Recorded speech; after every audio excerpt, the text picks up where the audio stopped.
Manmad Dhule Indore railway मार्ग प्रकल्पामध्ये जे काही पानाखेड येथील पीडित शेतकरी आहे त्या शेतकऱ्यांसोबत आज आम्ही प्रांत ऑफिसमध्ये इथं आलो। पानाखेड येथील जवळपास 11 शेतकरी जो काही मनमाड धुळे इंदोर रेल्वे मार्ग आहे तो प्रकल्प जात आहे, परंतु त्या शेतकऱ्यांची जमीन मोजणी झाली आणि त्या शेतामध्ये त्यांनी मार्किंग देखील केलेली आहे।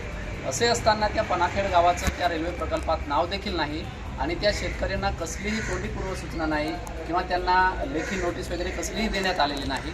तर आज आम्ही निवेदनाच्या माध्यमातून अशी मागणी करतो की जे काही प्रकल्पग्रस्त रेल्वे प्रकल्पग्रस्त जे काही 11 शेतकरी आहेत त्या शेतकऱ्यांना योग्य तो जमिनीचा मोबदला मिळावा आणि त्या प्रत्येक कुटुंबातला एक व्यक्ती सरकारी सेवेमध्ये शासनाने सामावून घ्यावं अशी आम्ही बिरसा आर्मी या संघटनेच्या वतीने मागणी करतो।